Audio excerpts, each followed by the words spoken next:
Meaning of few. Few. Few. Few. Few. The word few is an adjective used to describe a small number or amount of something.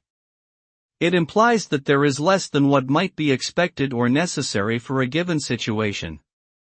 The word can also be used as a pronoun to refer to a small number of people or things.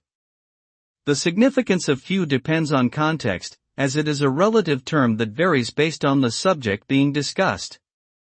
It can evoke a sense of scarcity, exclusivity, or minimalism, and can be used to contrast against larger quantities or numbers.